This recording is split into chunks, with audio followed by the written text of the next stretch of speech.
acknowledgement and a slight, but I promise, short preliminary. Durham is situated in the traditional territories of several native nations, including Tutelo and Saponi-speaking peoples. Durham and the Triangle are surrounded by contemporary native nations, the descendants of Tutelo, Saponi, and other indigenous peoples who survived early colonization. These nations include the Halo of Saponi, the Saponi, and the Occaneechi Band of Saponi. We, in this audience, are the descendants of settlers, immigrants, indigenous, and enslaved people who layered themselves into these territories and histories. Restoring sanity, to quote a federal person, to history requires acknowledging that our ignorance of history does not make that history cease to matter. And it also requires acknowledging that balance involves expanding, not contracting, what we know and think about. To quote one of our speakers or one of our conversants for this evening, we know our enemies by how foolishly they trample on what we know as affection, and how quickly they find another language for what they cannot translate as love. And in that spirit, we are here for the Ethics of Now, an occasional conversation series sponsored by the Duke Institute for Ethics, in which we, as inhabitants of Durham and the broader Triangle, engage each other and speakers to talk about things that matter to how we live in this world and alongside one another. I am Adrienne Lynn-Smith. I am the host for this series. I'm an associate professor of history here at Duke and a fellow at Duke's Keenan Institute for Ethics. And it is my great joy and delight to be introducing Tracy Canada and Hanif Abdurraqib for a conversation on race, exploitation, and hope in sports. To introduce them, I'll say Tracy Canada is the Andrew W. Mellon Assistant Professor of Cultural Anthropology and Gender, Sexuality, and Feminist Studies here at Duke.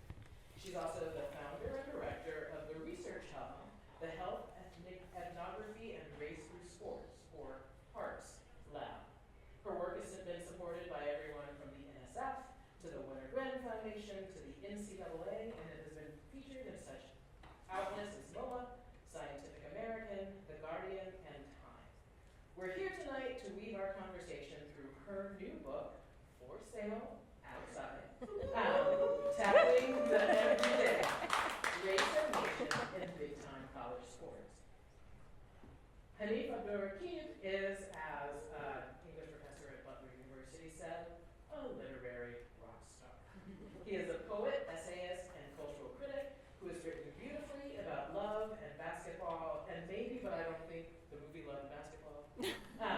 And plays, you have? Yeah. Plays and black music, among other things. The author of several books of prose and poetry. His books include There's Always This Year on Basketball and Ascension, book that inspires this conversation, A Little Devil in America, Notes in Praise of Black Performance, and Go Ahead in the Rain, Notes to a Tribe Called Quest. He's been a finalist for the National Book Award, the Curtis Award, and the National Book Critics Circle Award, among other things.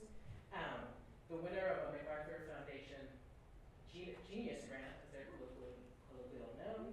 He hails from Columbus, Ohio. Okay.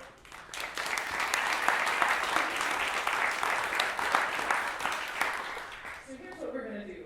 We're going to talk to each other for a while, and then y'all are going to talk to all of us. So we'll try to keep this conversation to about 40 minutes before we turn it over to Q&A. Afterwards, there will be a book signing in the little reception area out front, as well as a little reception with delicious snacks. So, conversation, conviviality, and food makes for a good evening at Smarts. And so, I'm going to start with, I think, some pretty big and open-ended questions.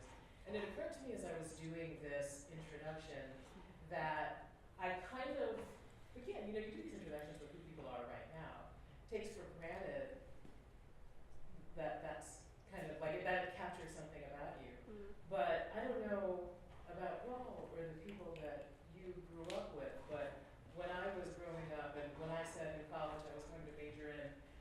African American studies or history, everybody was like, "Baby, why don't you become a pharmacist?" That's something you can recommend. It's a stable job. So no one said, "Why don't you become an anthropologist or a poet?" Yeah.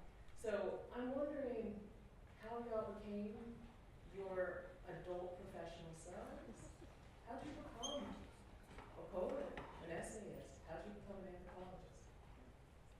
No, go ahead. Okay. Thank you.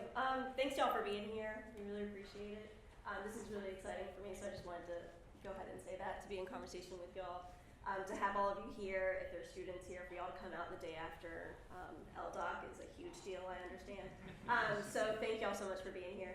I am an anthropologist. I also say that I'm an anthropologist and an ethnographer, but I'm an anthropologist at Duke. And I actually was a student at Duke. And so the way that I came to anthropology was actually through a professor that is still in the department now. If y'all know Lee Baker, he was an anthropologist and a dean at the time that I was a student. And I had no idea what I wanted to major in. I had no idea what I wanted to do. I knew kind of what I was interested in and kind of what I was good at.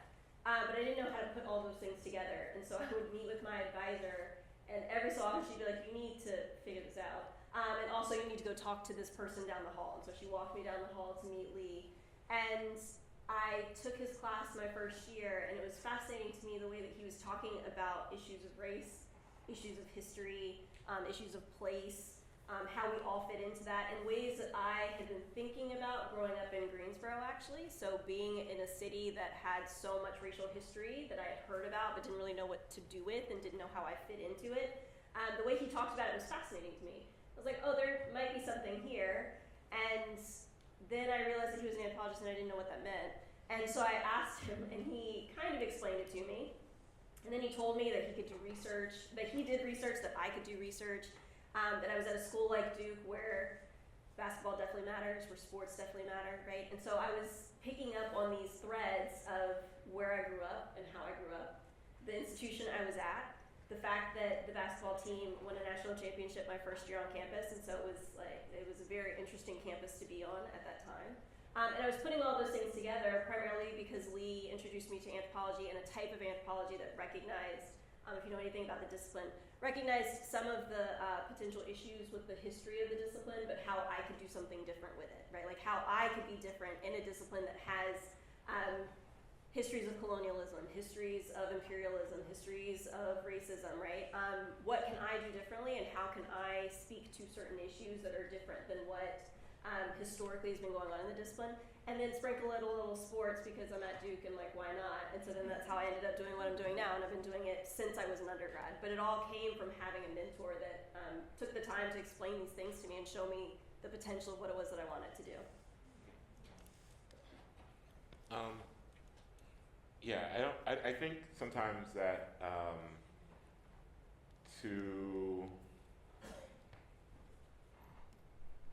I don't know that one I don't know any poet who decided I wanted to become a poet. You know, I'm sure there are those people who exist, but you know, during the longest stint I ever had of incarceration was about a month straight in a place called the Workhouse in Columbus, which is exactly what it sounds like. The person, you didn't have cells. You had just I didn't have a cellie, I had a cellmate. You just had a mat on the floor, and you kind of carved out your space. And the person who carved out space next to me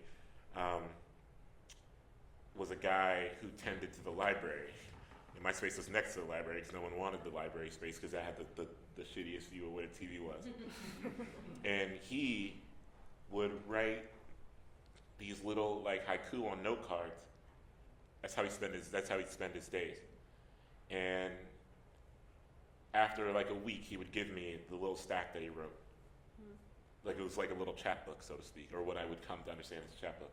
And so that was the first poet who I considered someone teaching me something. And I didn't want to be that. I just wanted to. I talked earlier about my path to writing being born out of necessity. I wasn't good at school. I didn't study writing in school. I have no formal training, quote unquote, in writing. And so my path to writing was out of necessity. I saw people who, through their suffering, found something in writing that satiated them or that offered them a brief moment of mercy. I also saw that writing could very genuinely act as both mode of archival and simultaneously a pathway to the mythologizing of a place that, in my case, like literal geographical place, that in my case was being consumed. Like the east side of Columbus where I'm from, there are portions of it that are being wholly consumed by gentrification, and still are. And I learned that art making, no matter what form it took, because I grew up around, like, I'll say this to put a bow on it. In my first book of poems called The Crown Ain't Worth Much, there's a series of poems in the voice of my barber. And that are kind of charting the path of his shop closing down. And when the book came out, there were all these reviews and all these questions I got asked about how I molded the voice to make it sound so poetic. And I was like, no, that's, y'all don't understand, that's how that dude talks. That's just, I was transcribing, right? And I think actually there's a real failure of, I think specifically like non-Black imagination, to understand that there are just like griots and poets in every kind of corner, in every kind of, like the elders on the porch, and the person at the corner store, and the person who knows the alleyways that are best suited to run from the cops. Like that person is also an ethnographer in a way. Like these are people who actually taught me how to write through nothing but shared proximity to a place that was becoming a place that we did not recognize, and therefore the fight to make it something material took a form, and that form was oral tradition, that form was jokes, that form was clinging to the place as long as you cling to the place, and I thought that writing was one way I could do that. Can I jump in real quick? I just wanted to jump in real quick and say that the way that you write, and I told you this earlier today too, the way that you write is very ethnographic, and I think it really comes through the way that you're able to describe a place, the way that you're able to represent people, and authenticity isn't necessarily a word that we use in anthropology, or we shouldn't use, I don't think. Right. To be authentic to a thing, authentic to a place, authentic to a person. But the way that you write is so vibrant and so descriptive and so, I said this before too, like of a place that then makes it's very local but also very general at the same time and relatable. And I think that the best ethnographers do that. And so even if you are not a formal ethnographer, I appreciate that you said that the people around you were, and I also think that you are too. Yeah, no, I think if you, thank you for that too. I think the idea to me of writing place is not trying to convince people, it's not to be like a salesman, you know? I think like I'm not working for like the Columbus Board of Tourism, right. You know? So the goal isn't to get people to come to where I am. The goal is actually, I think, to get people to, through witness of my affection and complications with place, offer a runway through which they can perhaps reckon with their own complications with place, and say like your barbershop is not my barbershop, but you know a barbershop, that kind of thing.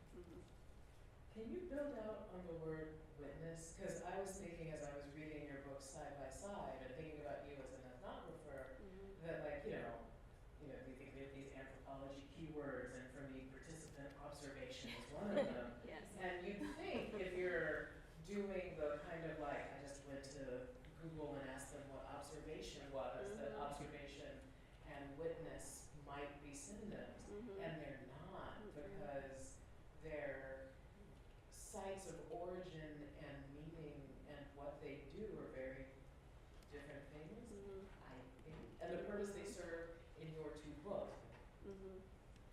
I can pick up on that and talk about what I think ethnography is too, right? And what I think that my job is as an ethnographer. Participant observation is something that anthropologists do like to say that we do, but I prefer deep hanging out because I think it makes more sense to other people. So I like to hang out with people, and I get the privilege of hanging out with football players. And so that's what I spend most of my time doing if I'm doing quote-unquote research. But the way that I like to think about it is that I'm trying to learn from the people around me. And I just am lucky enough to be able to learn from them, right? Like, because I think that people theorize their own lives. People have ideas about everything that they're doing, or not. People are sometimes reflective, right? Sometimes they know exactly what they're doing, and sometimes they don't. And to be able to learn from them as they're making decisions, as they're navigating their social worlds, what's important to them, who's important to them, how did they get to this place? Those things are really interesting to me. And I think that I, as an anthropologist and then as an ethnographer as well, like it is my role to not speak for them, I do not give there's sometimes people that say like giving a voice to the voiceless. I don't like that phrasing, because I don't think that that's true what I'm doing. But Agency, when you give people agency. Yeah, People and have the agency. yeah, just because I have a degree, just because I wrote a book doesn't mean that that's what I'm doing at all, I don't think. But to be able to learn from people and to better understand the way that they see their world, and then not just their individual world, but like the world that they're in, right? And to be able to enter into that, hopefully that's what I get to do. I get to do that when I'm doing research, but then also hopefully that's what comes through in the work that I do, right? It's like when I write a book like this one and I'm able to spend at least an immersive year with people, right? Like just learning from them as they're traveling through their everyday spaces, because I am very interested in like, what is your Tuesday like, right? Like everybody has an idea of what Saturdays are like for college football players, right? But like, what's Tuesday like when you have to go to class? You have to wake up at a certain time, and then you have to like figure out when to eat and what to eat. You still have to study. You still need to go to tutoring. You still hopefully have friends that you're hanging out with, right? Like, what does that everyday, like, the mundane of that everyday look like for you? And then how does that make sense for you when you have this like spectacular Saturday like every week, right? I get to witness that, right? Like I get to be around for that. And I'm not putting words in their mouths, right? Like it's stuff that they're telling me, it's stuff that I'm seeing, it's stuff that we go back and forth in the writing too of like, is this really what you think happened? Is this accurate to what you remember the experience being?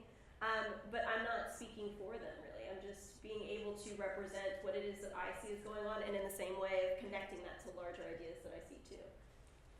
Yeah, the part, as someone who like played a lot of sports and was in a lot of locker rooms, the part of your book that I loved deeply was the part where you talked about the affection that Black athletes can form for each other with the rigors of high-level sport or any sport, really. Just through your observations of college football, I thought that was and the way that I think like all athletes really lie to each other about the level of affection that they have for each other in the moment, because that is sometimes what you need to get to the next thing. Witness, yeah, I don't know. I mean, I take a more poetic approach, I think, in that I've always imagined witness as a spiritual interaction that can move one to an action that, not inaction, an action. And through the moving to that action, they are therefore intertwined or linked with material lineage, a spiritual lineage, a grander moment. I, for example, like to think of the idea of the expansive choir, which most comes to life in Aretha Franklin's Amazing Grace film, where, yes, there is a central choir. There's the Southern California Community Choir, which is led, if you can believe it, by a man named Alexander Hamilton. So no one tell Lin-Manuel Miranda that. We'll get Hamilton too. Which, yeah. But through the performance of these songs, for those who have seen Amazing Grace, and if you haven't, I would recommend it, these things happen. So Clara Ward is in the front row, and she's, passing out and fanning herself, and Aretha's father, CL, is patting her down while she's sweating and playing the piano, and someone in the front row throws a towel at her because they can't believe what they're witnessing, and Mick Jagger's in the back clapping off beat, all this stuff is unfolding. And all those people then, through that action, through that material action, become a part of the choir, I think. So their witness, and this is what I love about specifically Black churches. It's funny, I was raised Muslim. I wasn't raised in the Black church, but I had, kinfolk, as many of us do, who took us there. And what I loved about watching people in the throes of catching the spirit, whatever that looks like, is that it is a prolonged investment in the action that witness provides you, I think. And that therefore links you to something that is ongoing and building, which to me means you are an extension of the choir. To put it another way, a more simple, grounded way for me. I'm a big sneaker person. I'm a big sneaker collector. My oldest brother, who is 11 years older than me, when I was a kid, or rather, when I got my first pair of sneakers, my first pair of sneakers I paid a lot of money for, back then I mowed a lot of lawns to get a pair of Jordan 13s, the ones that Denzel had on He Got Game. And when they got a little messed up, this was in an era of real ass sneaker. You had advanced sneaker cleaners, and I remember cleaning them with a toothbrush, like spraying it with a toothbrush. I didn't have to do, there was like other avenues for that. And I remember my dad being like, why are you cleaning your shoes like that? And I remembered it was because I watched my oldest brother as a kid who had a sneaker collection on Sundays, take the soles out of his shoes, take the shoelaces out, and clean those shits with a toothbrush. And I, without even knowing it, through my witness, had embedded in my brain that this was the way that you do a thing. And to do that thing is to tie me to my love for my oldest brother. And so there's a way that witness, I think, is a spiritual engagement that links you to a lineage, to a place, to a time, to a moment, and allows you to be part of an ever-expanding choir. Can I also say links you to people? Yeah, of Right, course. like the relationships that come up in this, not just the ones that you see them have, but also hopefully the way that you are potentially in community with people, the relationship that you potentially build with them, right? Like there's that type of connection too, that comes up and I think is really important in the work that most of us should be doing, because that connection, that relation, that community that's being built, I think is part of all of this for sure. Yep. So it does occur to me that I jumped right into the questions and didn't pull back and ask y'all to introduce the books a little bit. And like, on the most surface, you might look at these two books and think, oh, Tracy's is a book on football, Hani's is a book on basketball. Then you read them and you're like, actually, is this a book about basketball at all? And is this a book, I mean, yes, of course, and like it is a book about football, but they're both about a lot of different things. And one of the places where they came together for me most powerfully was in being about the connection with and care for one another that Black men specifically kind of engage in. And I wonder, you know, and in different ways, like sort of ways that resonate but also depart. May I ask you to just think out loud about that together? Yeah. You want to go first? Oh, yeah. I mean, I think in the pregame of my book, I write about the Fab Five, and I'm from Columbus, Ohio, so the Fab Five were kind of an interesting grouping of, you know, because of course, Michigan, Ohio State, whatever. But College rivalries matter. yeah. Okay, yeah. you're in Durham. It matters here. Yeah. Yeah. But people really love Michigan, and this is what I'm getting at, right? Like, so like people in my neighborhood, I grew up in an all-black neighborhood.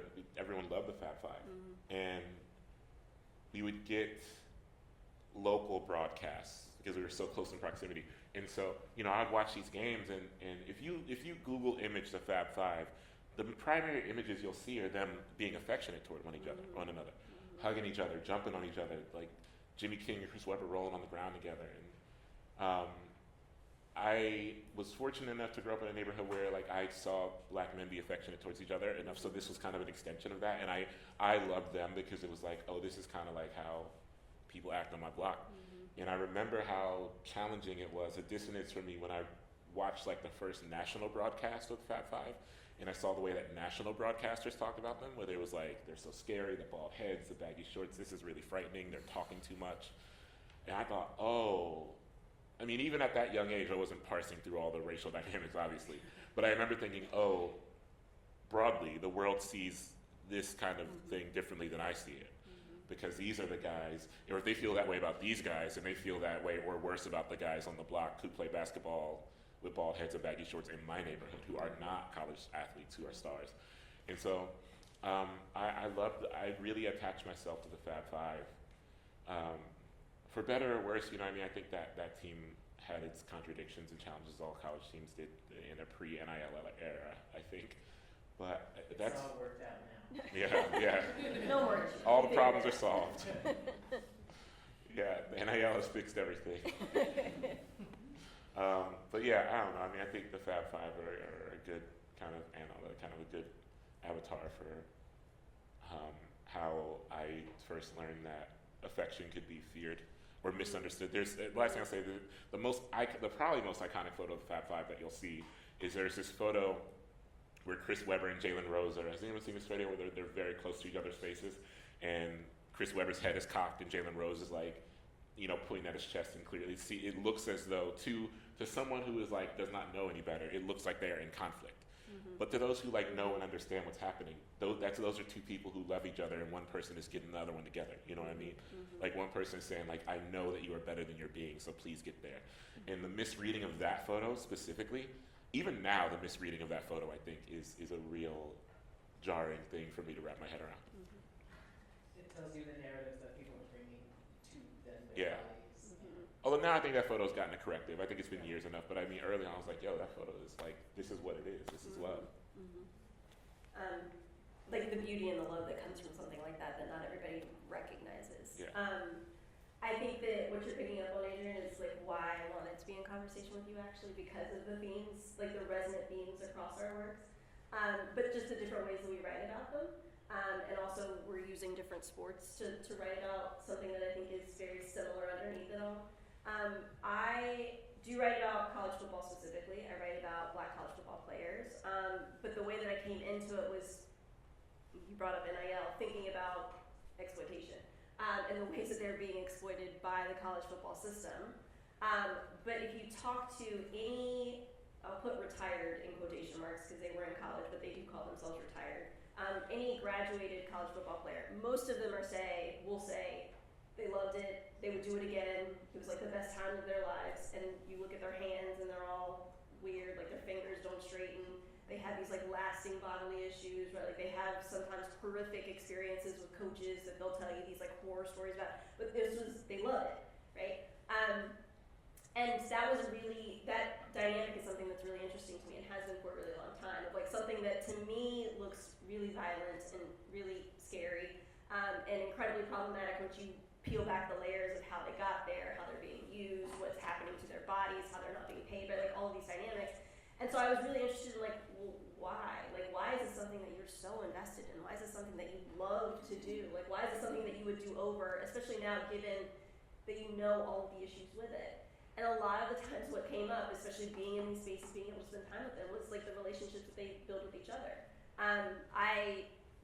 Because of gender dynamics and gender issues, right? Like I have never actually been in a locker room that's populated, so I can't see that aspect of what a relationship, what that type of relationship looks like in a locker room. Which, if you also talk to any athletes, I think in general, they talk about this, how special that space is to them, because usually it's a space where there's no other coaches in there, and they're just there by themselves, and they can relax and talk and be free in a particular way that they're not allowed to be in other spaces.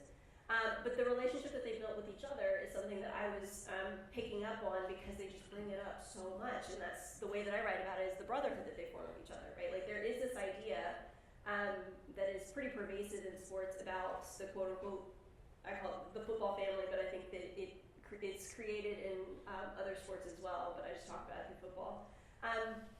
But I think that is very top-down, and so because of the fact that I'm an ethnographer, and I'm spending time with players over spending time with coaches, I'm like, well, what's happening with the players? Are they buying into this? Is this something that they're also invested in? Like, do they repeat this narrative over and over again?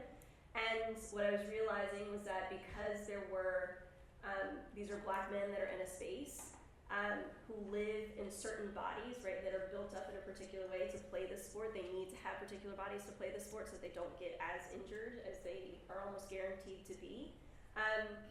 They recognize a particular experience in each other, right? Like what it means to be a football player at this time in your life, what it means to live in this particular body, what it means to take this uniform off and be in that body and then to be perceived a particular way in the quote unquote real world outside of this field. And they rely on each other, they care for each other, they love each other, they have these like quite intimate relationships with each other because they're able to recognize a similar relationship in each other.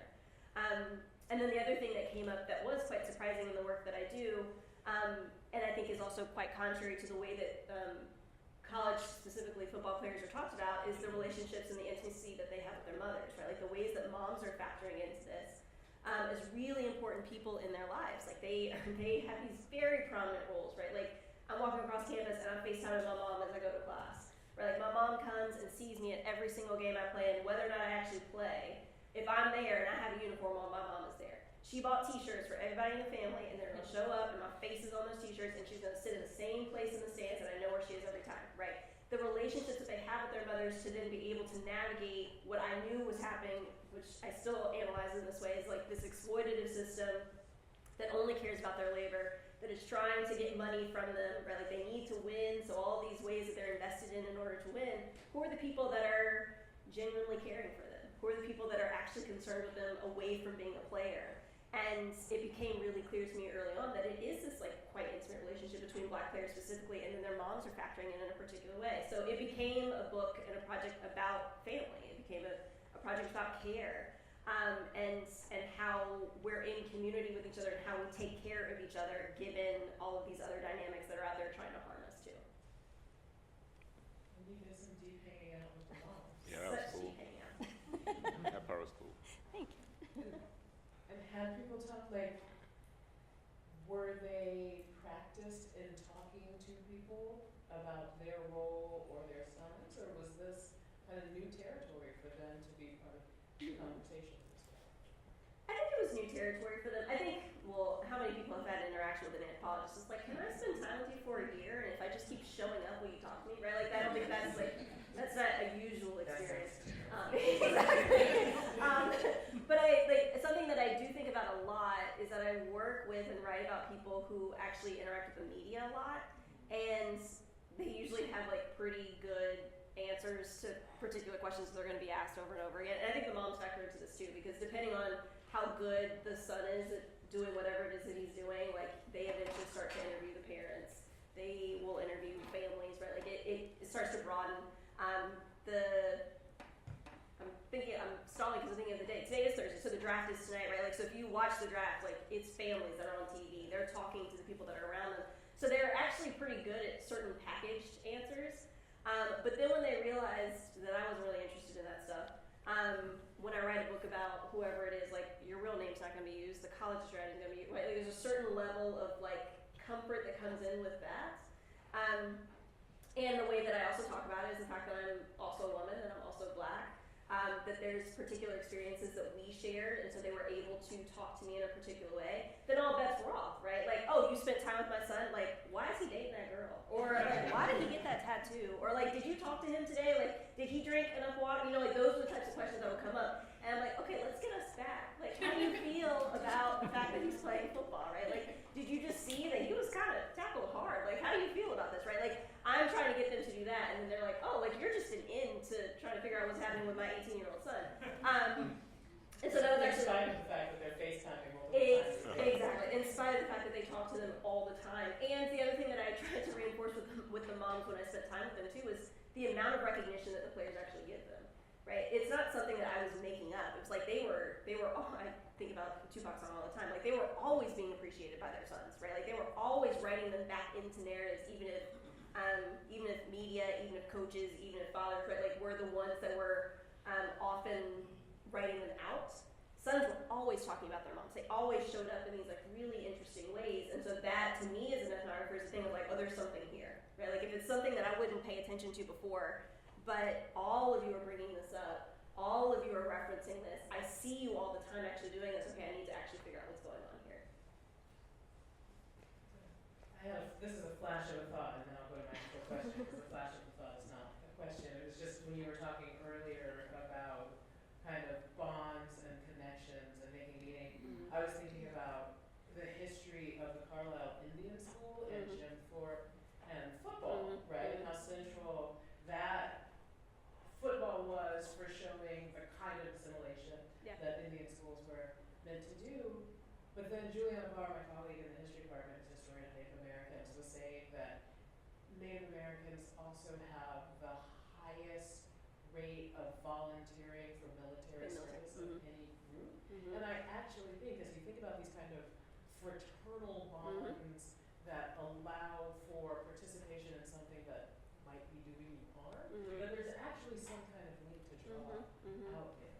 Yeah, I think there is definitely a link there, right? Like the way that I think about it is with the military and with fraternities on college campuses, and then with sports teams, but especially a team like football that has so many people on it. I think the same thing happens with basketball, but there's something really unique when you have like 100+ young men together all at once, and you, at least theoretically, they're around for about 4 years at a time. This like cohort model of a lot of people all at the same time. this relationship between the military, the fraternities for sure is there, but the relationship with the military isn't even hard to see because it's actually a relationship that is reinforced a lot, and especially with the NFL, like there are all these like very clear links, but even it's the history of college football, right? The reason that we have college football is it was a wartime idea, right? Of like we need to teach these very particular men because it started in the Ivies. So upper middle class white men that had access to education at the Ivy League schools, they will probably go to war after this. So here's a pseudo form of war. And so that's why there's a lot of metaphors in football that are military references.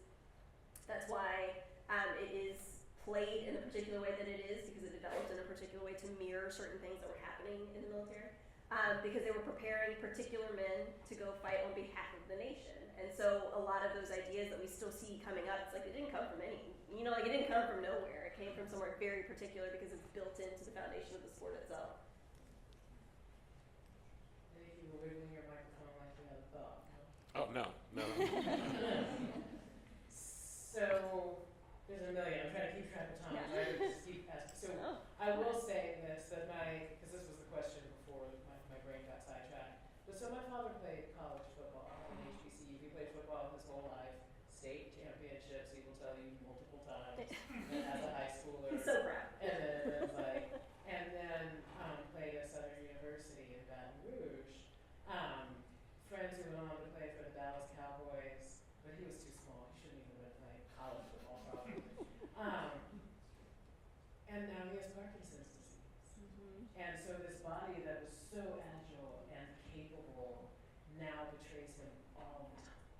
In a way that's like, it feels a little bit like Muhammad Ali, right? The irony or something like that.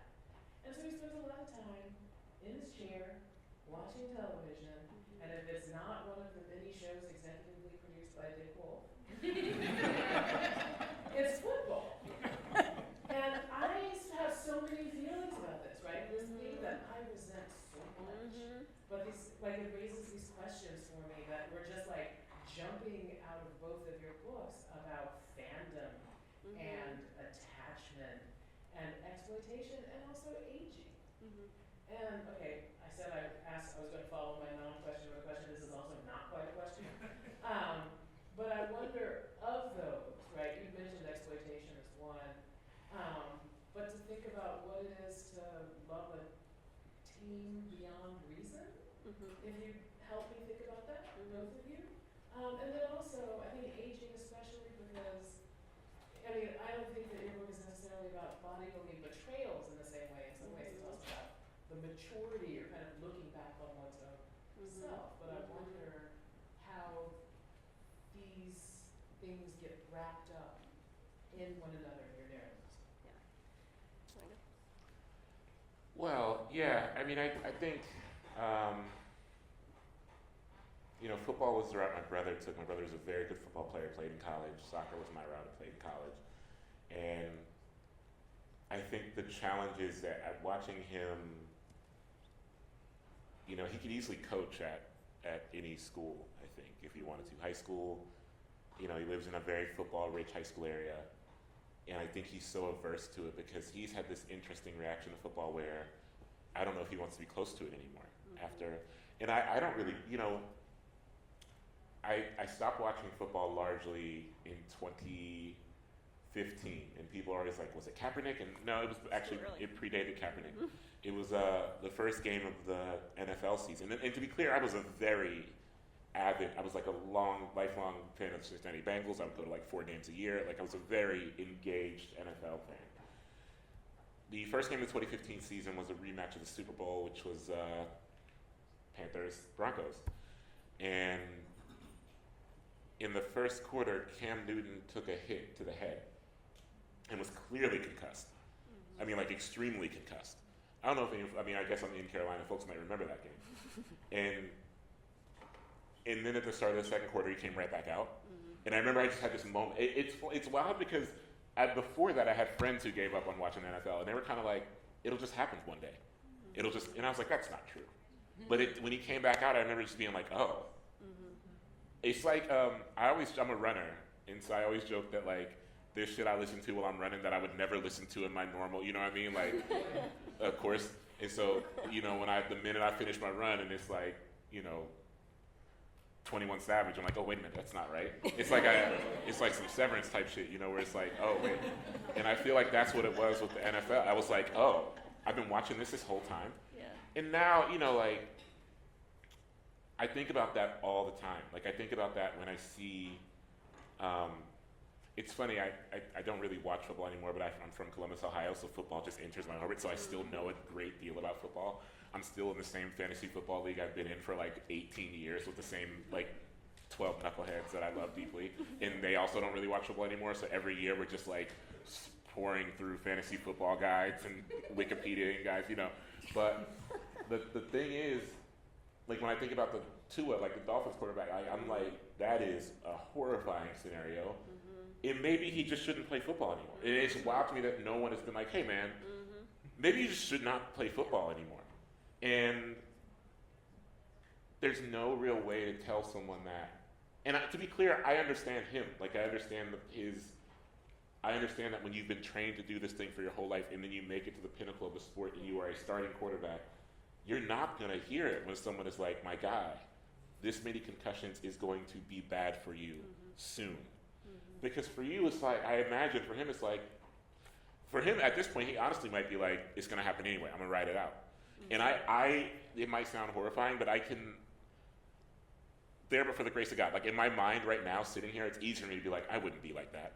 But honestly, if I trained my whole life to be a quarterback and then was an NFL starting quarterback, I might be like that. And so there's no ecosystem that actually cares for the fullness of these players' lives in any sport at all. But football, it's a bit more brutal. I will say in terms of aging, I think about aging in sport a lot because of the fact that I run a lot. I run free. I went on a very nice 8-mile run around the campus, and that was beautiful. Like literally, I got done with it an hour ago or so. And I think a lot about how much gratitude I have for the fact that my body can do these things now. Like I know I'm not a dinosaur. Like I'm 41. I'm not like 95. But the reality is, I understand my abilities, my physical abilities exist on a clock, and that clock is not tuned to my desires. It's tuned to the desires of a universe that has no interest in what I want, you know? And so I could wake up tomorrow and my right leg might not be able to move in the same way. So all these things, I think about how to care for myself, and I think what I love about running is that it's something I do largely and purely on my own. I do it, in fact, because so much of my waking time belongs to other people. And so running belongs to me, and therefore I can say, I don't want to do this today, you know? And I think all the time about how I would like to sever the generational. I'm in community. I mentioned earlier about I'm in community with elders, and there's always like old men specifically. Does not matter like their racial background, cultural background. Always old men though who'll be like, I ain't going to no doctor. It don't matter. Like motherfuckers be like arms broken and like I ain't going.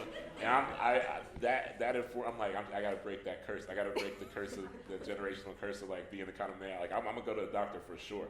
I got my health insurance expensive as hell. You know what I mean? I'm going to the doctor. So I think about aging too in this way. Like how can I be generous to my body, understanding that I am actually predisposed to betray, like engaging in my body's own betrayal by being stubborn or by being ego-driven or by being,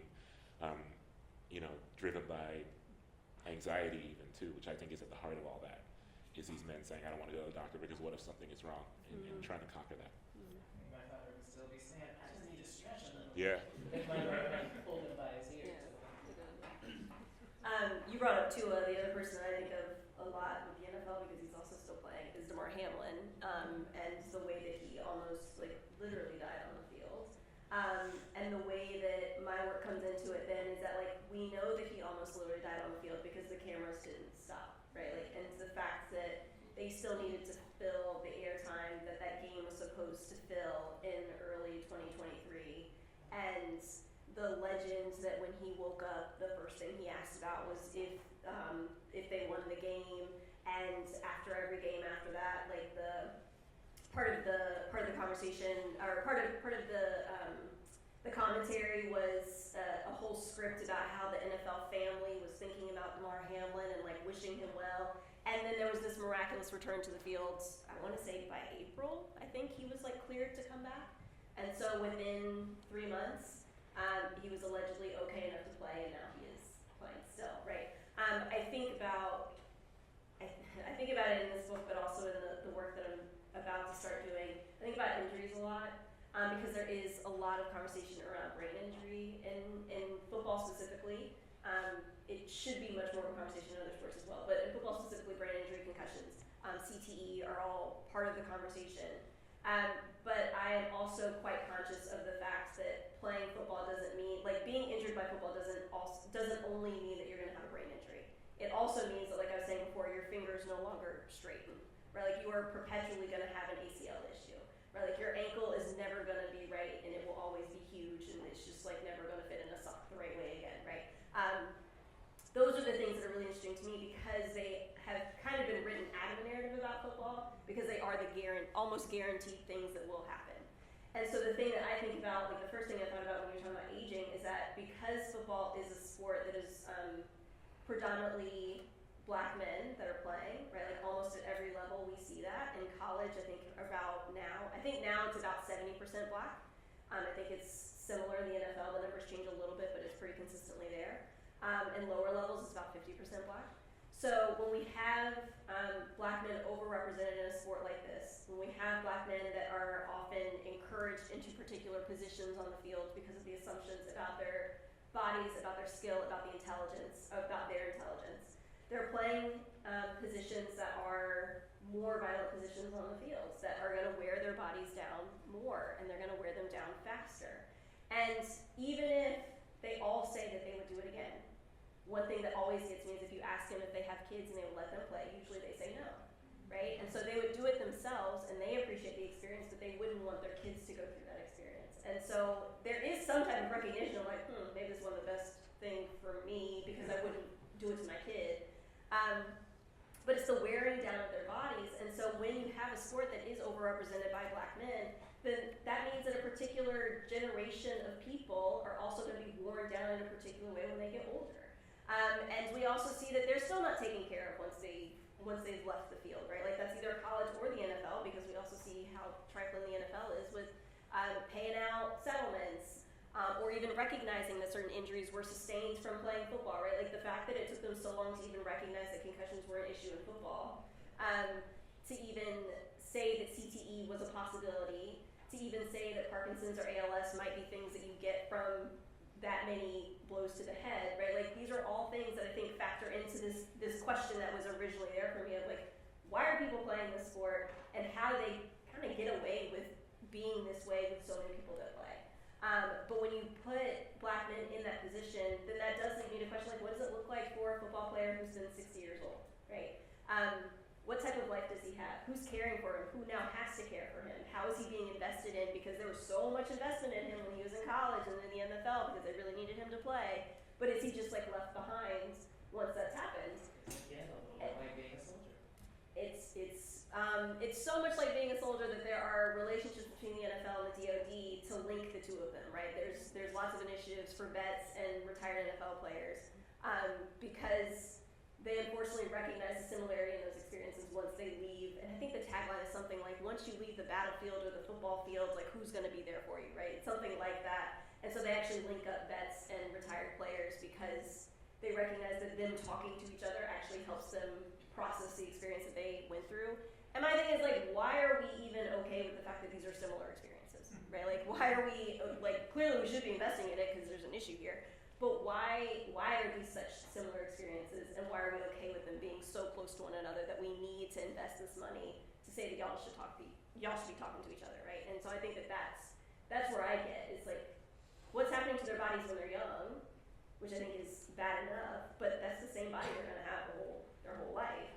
And so what does that life look like once they leave the field? And it's usually not great. I'll just say real quick, I feel like basketball is also not immune to this course. Like I was a kid when Hank Gathers died, and the story that was immediately told about that was that it was just like a freak accident, right? Like I remember the news report. There was a news report, it was treating it like the literal Sports Center report was kind of like it could have happened to anyone, but that's actually not true. That's like he was told, and he played in a system. Have folks seen the Guru Go documentary, the Paul Westphal documentary, where like those guys are running up and down, they're scoring like 1 million points a minute. Like he kind of innovated this form that you kind of see now in certain basketball, where and Tank Gathers was told like your heart's not going to hold up, and like he went off his medicine, and they say go off this medicine, and I think about that right now because look. The Milwaukee Bucks can say whatever they want. They can like spin the Damian Lillard medical miracle shit all they want. That man is playing with a blood clot. You don't come back from a blood clot after like 3.5 weeks. And so, look, if what the Milwaukee Bucks doctors say are true, he should donate himself to science after this season. Assuming that what they're saying is not true and Damian Lillard just does not want to not play in the playoffs, which like. He was barely there last game anyway, so risking your life to shoot 4 for 16 is wild to me, but it couldn't be me, honestly. That one you'll go on record and say you don't think he was Yeah, I mean, look, risking your life to get embarrassed by Tyrese Halliburton, I don't know, But all jokes aside, like, these are things where the athlete themselves, you position yourself in this kind of cauldron of invincibility, and I say that because I have felt it too as someone playing sports, even at like a high school level, and when that is embedded in you, this idea that you have to be quote unquote willing to die for the sport, you internalize that, and so I was thinking about Hank Gathers this week because I was like, Damian Lillard should not be playing basketball right now. Like there's no science that suggests to me that he should be playing basketball right now. And obviously, like, inshallah, Lord willing, he'll be fine throughout this process. But like, what if something happens to him on the court? That's, I don't know. I think also just the last thing I wanted to say that is that this is also all men that we're talking about in this conversation. And so I think that and that's not to say that it's only men that this is happening with, but there is something in here too about like what it is we're teaching boys, what it is we're teaching young men, how ideas of certain masculinity come into this, like how you're supposed to push through, how you're supposed to like just work hard and it's gonna work, right? Like these ideas of like if you're hurt, still play. Like there's a way that we're teaching the people who are participating in these sports to push through these things, and I think that's also just as much of an issue because some of these athletes shouldn't be playing, right? But if you ask them, they have particular reasons for wanting to do it. And particular reasons why they're still doing it. And often in some of that coded language, it's what their idea of being a man is, right? And it's their idea of like factoring into a particular type of masculinity, how they're going to be viewed by other people if they stop, right? Like these are all these conversations that are coming up that I think are also relevant to this conversation in a way that often isn't brought up because it's just the assumed underlying thing here.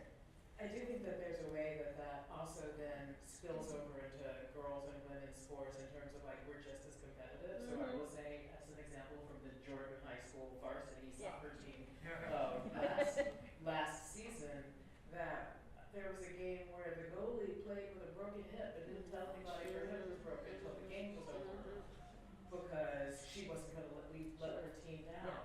And again, I think young people, they understand being alive and not being alive, and they don't understand there are a whole lot of ways to be older, and that like playing on a broken hip is gonna push you. I'm gonna say a leg down, but that's not appropriate. I want to go to Q&A. Let's end at 8:10 and ask a few questions. There's 3 questions that I didn't ask, so if I could see if someone wants to talk about the NBA and the WNBA and kind of like identity and protest and positionality, that'd be great. If anybody wants to ask about betting, I would love to hear about betting. We're going to go, and we're going to start over here. And Jack is going with a microphone, but if you think you can shout, Then shout it out. Yeah, so I guess I have a question about like the particularities of like race and space. So what does it mean to be in like a Black context of like neighborhood, and particularly thinking with Tracy's book, where you look at PWIs and HBCUs. So what there, and you talk a little bit about it, but a little bit more about like how these different conversations around race play out in these different spaces, whether you're in a predominant a predominantly black context? Like, what are the conversations around race? And race and I guess masculinity as well look like. You want to talk about your local thing too? Oh, no, you should take that. Okay. Yeah. Yeah, in the book I did spend time, or in the research for the book, I spent time at historically white institutions and historically black institutions because I wanted to better understand if there was something different going on here, right? Like, often the narrative is that if you're interested in race or experiences of blackness, then HBCUs are going to show you something completely different. And I wanted to see if that was true for myself.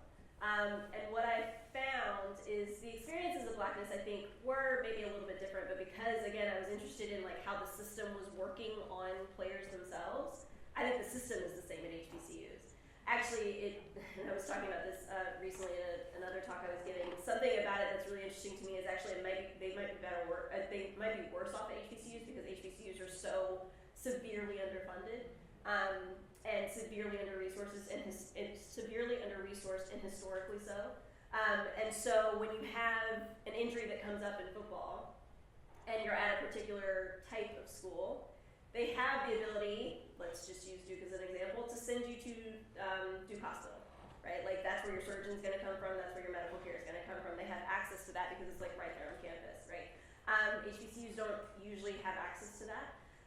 They don't have the same type of facilities. They don't have access to the same type of equipment.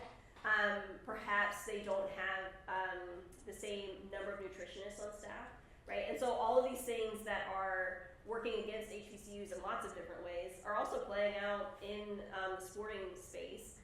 And so even if you have mostly black men that are in a space at an HBCU versus at a historically white institution, as coaches and as players, even if HBCUs actually recruit more locally, right? Like that's usually what happens. So usually the guys know each other from before because they're coming from high schools that played against each other and they were being recruited in that way.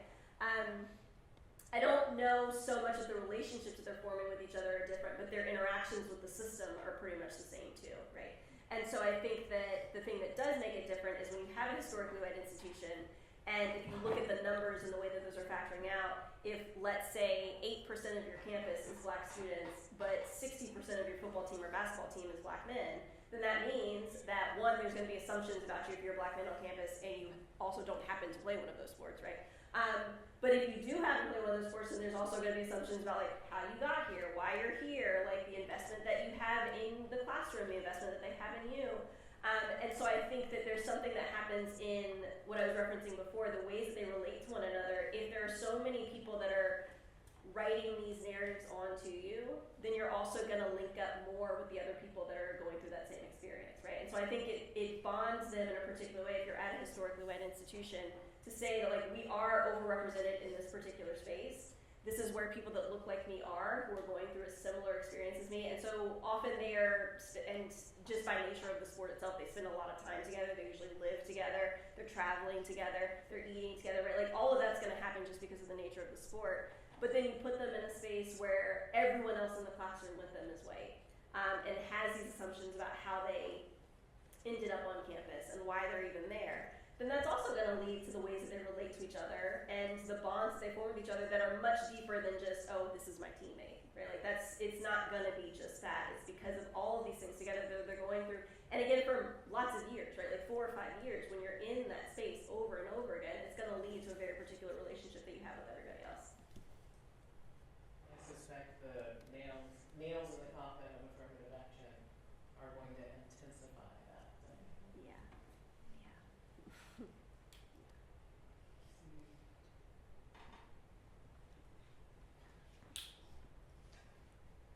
Hi, thank you. I want to ask about fantasy football and sports gambling. That's a topic I study, and I wanted to hear your opinions about how that's changing the game or could change the game. How fantasy football has changed football, and like how sports gambling is changing basketball, especially with athletes also being in partnerships with like big bookies.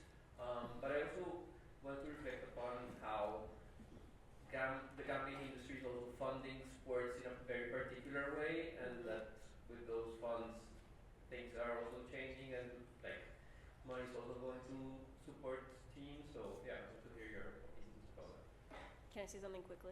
Yeah, I don't have a lot of thoughts on this Okay. one, so The quick thing that I wanted to say about that is what I always try to get back to in my work and the way that I teach and the way that I talk about the thing that I do is that these are people, but not just people, they're very young people. And so when you're talking about like someone who like literally moved out of his family home yesterday and is now on TV every Saturday, and you are placing bets on how well he's gonna do, and you also have access to him in a particular way because of the way that social media now works, it's, to me, that part of it is what's out of control, right? Like there's a whole money aspect of this, but like at the very center of it, it's that like it's an 18, 19, 20-year-old young man who is like having to deal with this experience on a national stage, is a very public persona, still has to go to class on Monday, as we all know if we're in this space and we have any like relationship with Duke, right? Like you still have to go to class on Monday, you still have to go through that experience. And all of this is now being written on him and his ability to perform and his successes and his failures. And so aside from the money aspect of it, I always like to think of like what that means for him, that now all of this is on him. And there's now been a system created to make it so that that's even more pressing for him, right? Like that's even more something that he needs to think about in a day-to-day way because of the ways that people can bet on his performance or that like his individual performance with the team or like whatever it is. Ryan can give death threats Yeah. based on whether or not that performance has lost Yeah. someone Money. Yeah. You know, and I say like him, but also to also include women athletes in that. Think about being a women athlete where people are already comfortable threatening you, Yeah. objectifying Yeah. you, and thinking of you as an object of their pleasure. Yeah. And then add, I'm mad because you lost me money. Want to add anything? yeah. That was a good question. I don't know a lot about sport. Like I don't ever. I try to like I don't bet. I'm not a bet. I don't really know anyone that does. It is very bad. I think overall for sports. Amen. Don't do it. I just wanted to hear your thoughts on the gladiator aspect. You know, boxing was the sport, and it's like once Jack Johnson became the heavyweight champion, and then Joe Louis became the heavyweight champion, it was like, no, we're not going to accept that. And of course, Muhammad Ali went to prison because he refused to go kill brown people in Vietnam. And do you think that the team sport rose because they did not want to say the black man could be dominant and superior? I think I don't know because I kind of think black folks are pretty dominant superior in team sports as well. A lot of the team sports, at least some of them. But also, I think that there's another reason for me that I imagine that team sports rose. I think the spectacle of violence, the desire for the spectacle of violence shifted a bit. Which there's still a voracious desire for the spectacle of violence. Like there are people who post up at bars to watch MMA fights, and like that's not my kind of thing, but like I know, and that's just not my, it's not my thing, but I think will always be people who hunger for that kind of individualistic one person against another person, gladiator-like approach. And I think that there are people who project that desire upon team sports in a more toned down way. Like when people talk about, for example, you have a lot of like NBA nostalgists, and I'm not really one of them. I grew up watching 90s ball, but I'm not really like a bring the 90s. So much of what they're asking for is a return to a level of physicality that was not like attractive basketball or good basketball, and we're seeing it play out like in the playoffs. This is the most physical playoff series that I've seen in a while, particularly thinking about like how ugly Houston and Golden State is and how ugly Detroit, New York is. So I don't know. I mean, I think that there are people who hunger for a approach to a team sport that gives them that approach of individualistic violence, because it got harder to sell the violence of boxing and MMA. Not so much of wrestling though, because that involves buying into a mythology. That involves buying into a whole universe. Like growing, I loved watching wrestling growing up. And to this day, I still love the fact that like there are stories. There's a supplement to the idea of violence that you're engaging in. There's a narrative, and that I think is what people maybe hunger for more. Wrestling is soap operas for people who don't want to admit that they like to watch soap operas. Yeah, for sure. Was there a question? There's a question over there. Hello, thank you both for being here.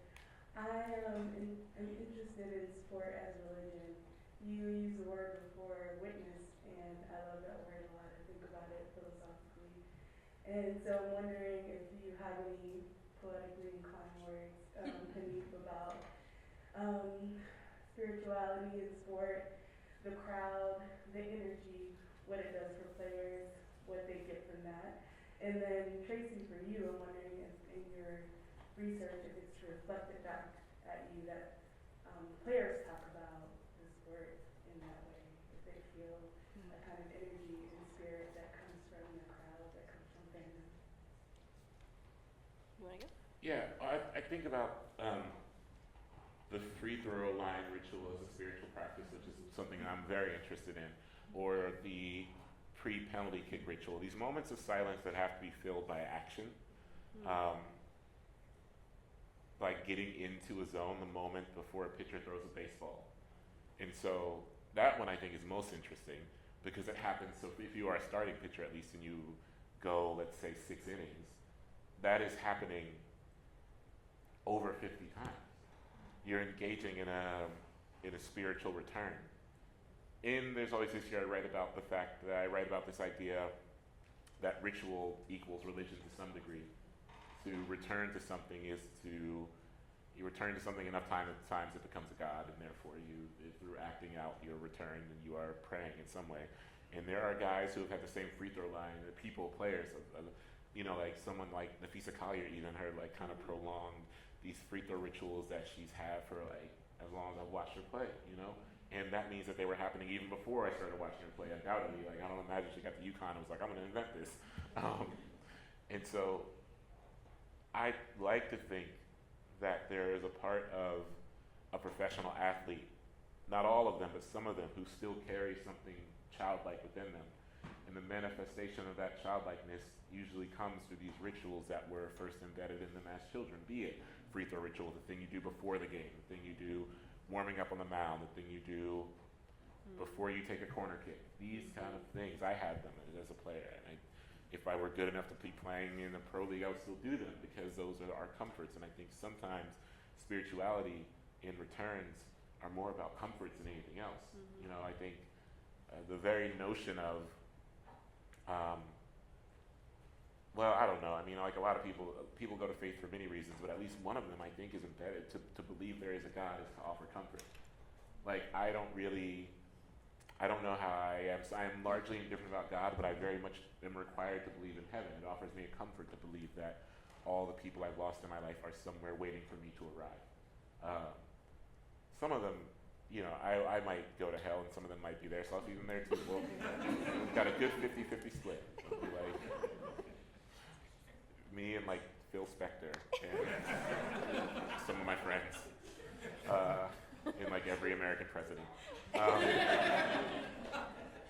But Most random cocktail party. yeah, it'd be weird. But I think about that. I think about the way that in sports. I don't know much about the crowd because you hear some players say that the crowd like they can tune it out.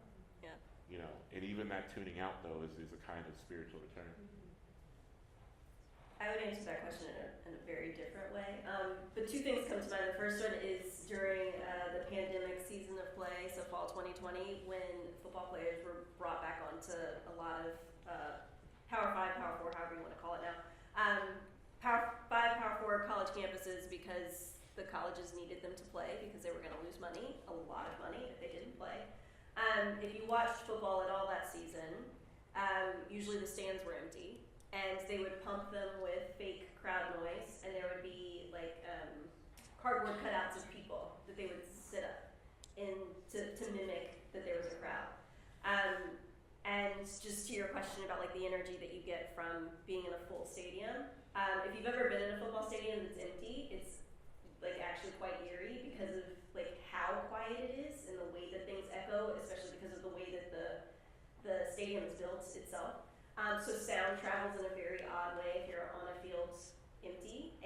so if it's filled.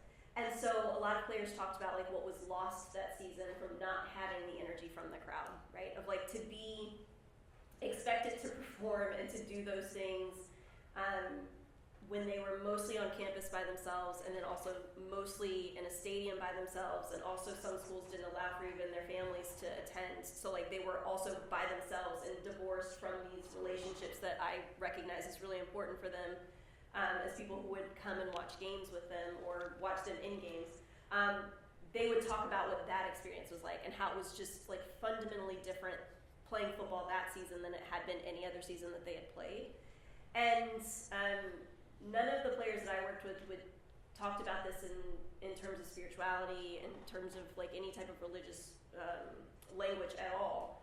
But I think that there was something really interesting that they were picking up on when they would talk about like what it means to not be around other people while you're doing that thing, and what it means to be in a space that's actually so silent when you expect it to be quite loud. So that's the one thing that the first thing I was gonna say, and then the only other thing I was gonna say is that I was a professor at Notre Dame before I came here. So the first thing that came to mind was Touchdown Jesus. And so the way that like quite literally religion is infused in sport in certain spaces. And the thing that always comes to mind with me for that is like who's included and who's excluded when that happens.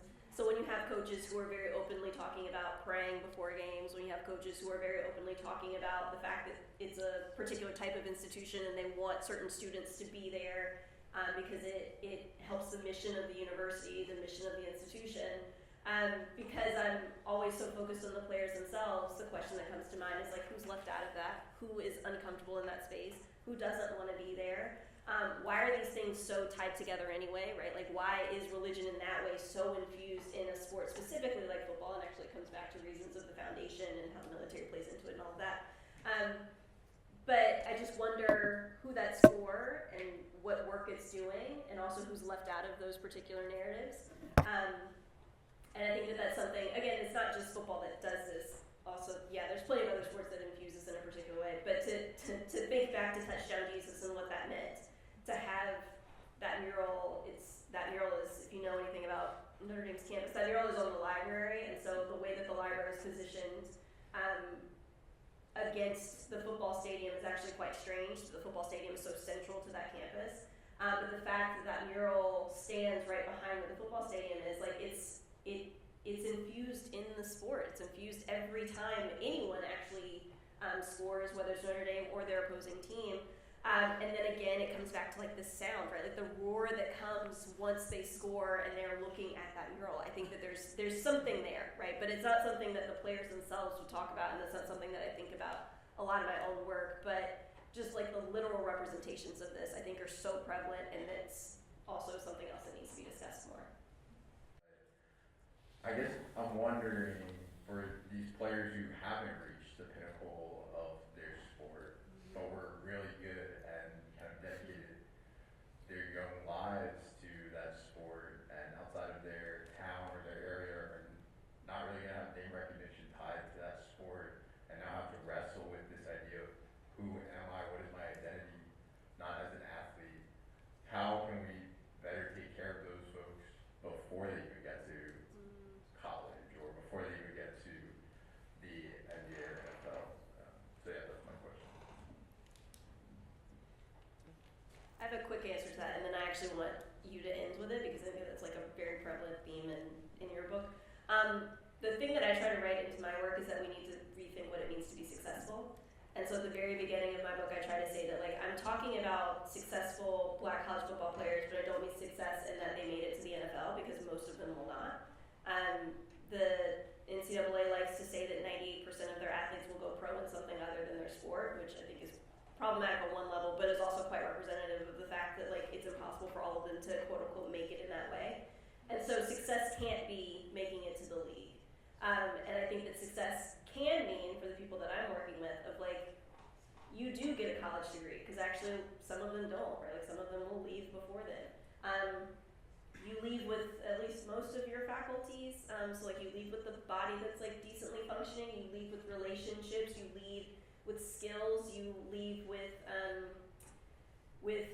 internships that lead to other opportunities that are not sport, right? Like you leave exposed to things that you wouldn't have been exposed to because you're in college, right? Like I think that there's a need to rethink what we are messaging as success in these spaces, because it's not always making it to the top of the thing. And so that messaging also comes when they're young, right? Like to be able to say to a 9-year-old, like, sure you can play, but like let's not say that the only thing that you're gonna do is be an NFL player. Like also throw in being a chef, and you want to be an astronaut as well, and then we'll work with it like as you get older, right? But like it can't only be making it to the NFL, because then that's going to lead to a very particular type of experience during the time that they're playing.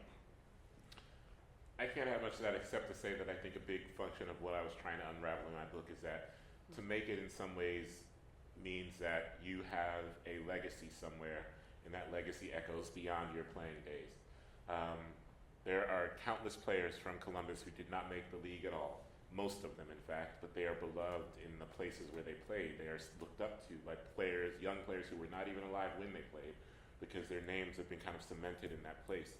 So, and a lot of those guys don't even live there anymore, right? But they're kind of revered in this way, and I do think that if you are beloved and thought fondly of and looked up to and revered in the place that you learn this thing you love, this game, then you've in some ways made it in a way that in some ways is functionally more materially valuable than having a career in the league as kind of a fringe player potentially, right? And so I think tying one's making it to the legacy in the place they love is important. So please join me in thanking Hanif Butler.